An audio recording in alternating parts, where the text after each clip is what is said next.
terkait penghitungan suara sementara dari KPU, Mbak. Banyak pertentangan dari tim sebelah yang mengatakan bahwa tidak valid. Itu gimana, Pak? Kemarin saya bilang bukan pemilunya yang bermasalah, tapi ekspektasi masing-masing paslon yang terlalu tinggi. Sehingga ketika realitanya tidak sesuai dengan ekspektasinya, ya kemudian muncul istilah curang, muncul istilah tidak valid dan lain sebagainya. Padahal kalau kemudian ada problem, saya yakinlah tidak 100% sempurna itu saya nggak yakin juga itu. Tapi bahwa ada kekurangan itu masih di batas-batas yang bisa dimaklumi. Sehingga kalau kita ngomong kekurangan, masing-masing paslon juga banyak kan itu. Contoh sebelum pemilu umpamanya malam pencoblosan ditangkap di Wonogiri anggota KPU yang membawa uang sampai 400 juta kemudian membawa gambar paslon, termasuk di Wonosobo yang mengkondisikan untuk memilih paslon tertentu. Itu banyak dan selama ini dari 02 ya biasa-biasa saya nanggepin gitu. Tapi kenapa kemudian selalu saja yang menjadi fokus perhatian yang dianggap curang macam-macam itu paslon 02. Padahal justru yang tersebar di media itu banyak di paslon-paslon lain. Kenapa kita tidak memberikan komentar? Ya dalam rangka menjaga suasana tetap adem gitu. Tetap adem. Kalau memang ada hal-hal yang dicurigai atau ada dianggap yang melanggar, ya silakan salurkan melalui mekanisme yang berlaku. Bukan berarti kemudian mengatakan ini pemilunya tidak salah, perlu digugat lah, kayak kemarin ini Pak Jokowi harus dimakzulkan, kemudian Pak Prabowo diskualifikasi. Ya semuanya ada ranah hukumnya itu, ada rule-nya. Ya sesuai dengan rule-nya saja itu. Kalau kemudian KPU tidak dianggap tidak sempurna, ya mana ada lembaga yang sempurna itu. Kalau ada kayak kemarin umpamanya dari Lampung, yang kemudian agak ribut gara-gara salah input suara 30 atau berapa itu menjadi 3 juta. Nah itu kan udah masuk, kemudian salah sama KPU direvisi. Menganggapnya mereka dikurangi suara 3 juta. Padahal salah input, datanya ada itu dibesar-besarkan. Selalu saja seperti itu. Makanya kita nanggapnya biasa-biasa saja. Karena memang dari dulu kalau kalah itu mesti ngomong curang, gitu saja. Tapi terkait viralnya Gus yang memang orang lain bukan saya. Kayak Pak Nusron umpamanya. Tapi memang dari awal saya dikasih tugas sama Pak Prabowo itu untuk fokus di 2 provinsi. Jadi Jawa Tengah dan Jawa Timur. Karena waktu awal saya, kan begini kalau kilas balik sejarah itu. Banyak tokoh-tokoh yang hari ini baru muncul ketika melihat Pak Prabowo punya potensi kemenangan besar. Sementara saya sudah sekian lama. Artinya kalau saya selalu mengatakan belum ada ru'yatul hilal, bulannya belum nampak, saya sudah isbat untuk mendukung Mas Prabowo. Saya ingat betul waktu itu bagaimana kemudian surveinya Mas Ganjar jauh di atasnya Mas Prabowo. Waktu itu Mas Ganjar sudah di angka 40, Pak Prabowo di angka 25. Ketika saya membantu di Jawa Tengah, posisi Mas Ganjar itu masih di angka 70%. Kemenangan Mas Ganjar di Jawa Tengah. Mas Prabowo hanya sekitar 15%. Dan ini bisa kita lihat itu. Waktu itu awal Mas Prabowo bilang sama saya, Gus, fokus ke Jawa Tengah ya, sama Jawa Timur. Ya, maka saya lakukan. Kebetulan saya di Jawa Tengah dibantu sama Mas Diko Bupati Kendal. Kemudian di Jawa Timur saya bekerjasama dengan Bu Khofifah. Dan alhamdulillah kalau kemudian itu dianggap kita yang ngobrak-ngabrik kandang banteng itu kan penilaian orang gitu. Karena saya nggak butuhkan itu, yang penting Mas Prabowo menang. Oke, tapi dengan ramainya Gus Miftah mengobrak-abrik kandang banteng, muncul isu bahwa Gus Miftah akan masuk dalam struktur pemerintahan. Pak Saya Prabowo. dari awal bilang sama Mas Prabowo, Mas, saya itu nggak penting saya jadi apa itu. Awal mula dulu sempat berbicara soal Kementerian Agama. Saya bilang saya itu nggak tertarik jadi menteri gitu. Saya hanya tertarik bagaimana kemudian memastikan program-program Pak Prabowo bisa dilaksanakan dengan baik. Sehingga orang akan mempunyai kenangan yang sangat bagus tentang kepemimpinan Pak Prabowo.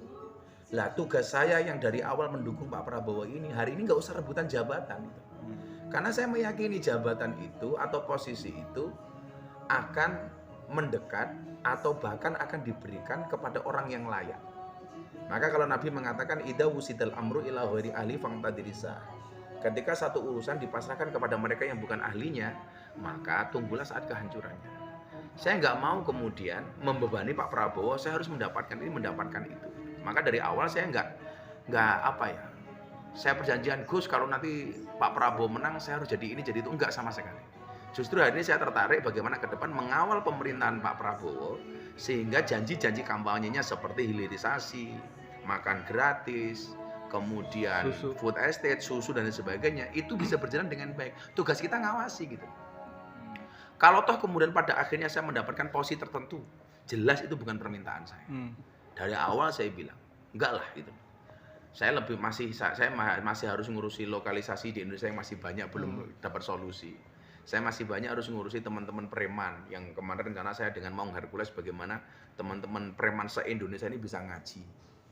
Sehingga kalau kemudian saya menjadi menteri umpamanya, kok saya melihatnya justru membatasi langkah dan gerak saya. Kan nggak pantas masuk menteri agama belusukan di lokalisasi, kan nggak pantas. Tapi di Tempo udah ada Gus, nama Gus masuk. Kalau itu di mana-mana. Tapi siap nggak Gus kalau misalnya ditunjuk Gus? Saya nggak mau berandai-andai, saya nggak mau, kalau kata orang Jawa itu menggigih mongso, mendahului takdir, mendahului kehendak. Pak Prabowo aja masih bekerja sebagai Menhan. Saya kemarin di Bali sama Mas Gibran juga nggak ngomong apapun itu. Yang penting ini bagaimana kemudian di realcon hasilnya sesuai dengan quick count. Kemudian setelah itu kalau ada persoalan segera diselesaikan. Itu bagi saya lebih dari cukup. Ada cerita juga bahwa Gus Miftah sebagai peran yang sangat penting dalam pencawapresan Mas Gibran. Bisa diceritain nggak sih Gus? Jadi waktu itu saya termasuk orang pertama yang menghendaki Mas Gibran untuk bisa menjadi cawapresnya Mas Prabowo. Cuman persoalannya waktu itu keluarga Pak Jokowi, baik Pak Jokowi maupun Bu Iriana dan keluarga besar Solo itu tidak mau kalau Mas Gibran jadi cawapresnya. Sehingga ketika ulang tahun di pondok, Mas Prabowo bilang sama saya, kalau Gus siapa? Karena waktu itu yang di-endorse sama Pak Jokowi salah satunya adalah Mas Erick Thohir. Sementara analisanya Mas Erick itu agak lemah di Jawa Timur. Sementara kita membutuhkan kemenangan di Jawa Timur. Sehingga kalau dipaksakan khawatir di Jawa Timur kita kalah. Saya bilang sama Mas Prabowo, Mas Gibran, Mas. Lah sama Gus. Tapi saya sudah minta 4 kali kepada Pak Jokowi menghadap supaya Mas Gibran dikasih, nggak dikasih. Ini menunjukkan bahwa nggak ada ambisi keluarga Jokowi dan Bu Iriana untuk menjadikan Mas Gibran sebagai cawapres. Kemudian beliau bilang, bisa nggak Gus minta menghadap Pak Jokowi supaya merelakan Mas Gibran untuk diajak menjadi pendamping Mas Prabowo. Oke Mas, saya akan usahakan. Sehingga waktu itu Pak Jokowi pulang kunjungan kerja dari Cina kalau nggak salah, saya menghadap di Istana Bogor. Mas, bla bla bla bla bla bla. Ketika kalau Gus Miftah maunya siapa? Kalau nggak Mas Erick, saya waktu itu bilang, Mas Gibran. Pak Jokowi itu langsung beranjak dari tempat duduknya. Jangan Gus sambil begini. Itu spontan. Ini menunjukkan bahwa Pak Jokowi memang tidak ada ambisi untuk menjadikan Mas Gibran itu. Sehingga hari ini orang mengatakan, wah ini dinasti. Pak Jokowi harus mewariskan tahtanya untuk anaknya. Enggak. Sambil ngomong ngalor ngidul, kemudian Pak Jokowi bilang, Mas Prabowo udah minta sama saya 4 kali Gus. Tapi saya nggak setuju. Apalagi proses MK seperti itu. Saya nggak mau kemudian intervensi MK. Kalau Ibu gimana Pak? Pak Prabowo minta ketemu Bu Iriana. Saya juga tidak kasih izin. Sekali lagi ini saya sampaikan apa? Bahwa keluarga Pak Jokowi tidak ada ambisi untuk menjadikan Mas Gibran sebagai cawapres.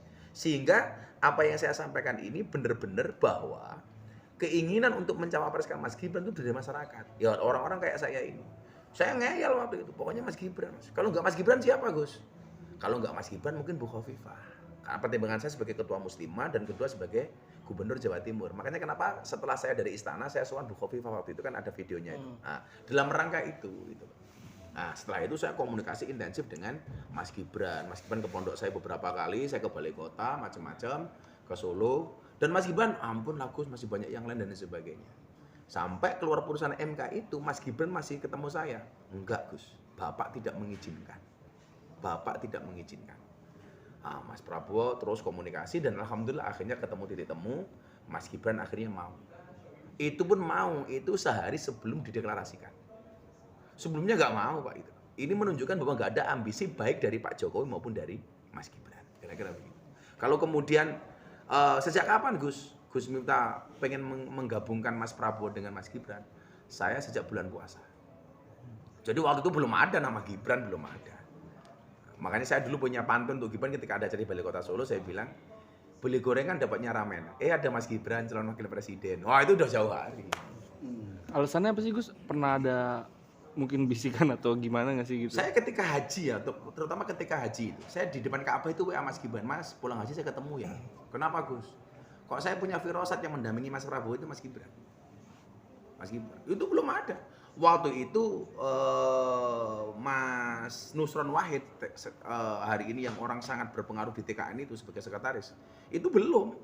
Beliau baru, bro besok pulang haji ketemu Mas Prabowo ya, saya mau gabung. Feel saya ada Habib di Jakarta yang feel-nya ini kuat, yang beliau menyampaikan ke saya bahwa besok presiden yang jadi itu Mas Prabowo.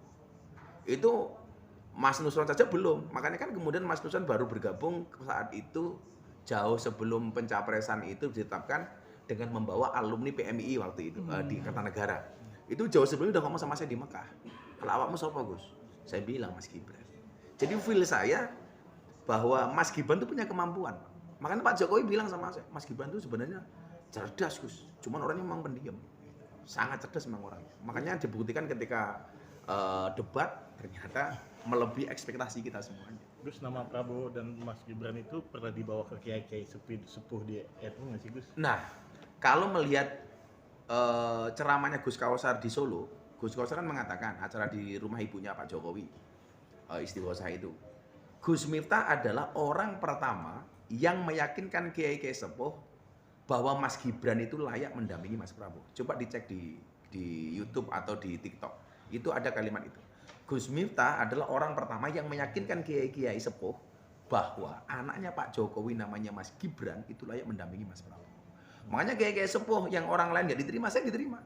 Saya diterima dengan baik ke Kiai Rofi'i di Pamekasan. Saya diterima dengan baik di Kiai Sidogiri, Kiai Fuad. Ini santrinya 25.000. Saya diterima dengan baik oleh Kiai Sepuh di Mojokerto namanya Kiai Husin Ilyas. Saya diterima dengan baik oleh Kiai Huda Jazuli, bapaknya Gus Kausar. Bahkan beliau mengatakan Gus Miftah saya wakafkan untuk membantu Mas Prabowo. Yang membawa nama Mas Gibran kepada Kiai-Kiai Sepuh ini yang pertama kali saya, termasuk ke Habib Lutfi. Bah, ini yang paling layak untuk mendampingi Mas Prabowo adalah Mas Gibran. Kalau nama-nama yang lain disebut itu layak, cuman persoalannya tidak hanya sekedar layak, kita butuh menang. Untuk apa nama yang disebut layak tapi nggak menang? Yang kita butuhkan adalah layak dan berpotensi menang. Dan ketika berbicara kelayakan dan berpotensi menang, yaitu Mas Gibran. Dan ternyata kan terbukti. Bahkan melebihi ekspektasi kita. Kita cuman waktu itu ngitungnya cuma 53-54, ternyata lebih. Lebih 57. Artinya feel kita benar bahwa Mas Gibran ini layak mendampingi Mas Prabowo. Artinya punya kemampuan, punya kapasitas, tapi dia juga punya potensi menang. Dan ternyata terbukti.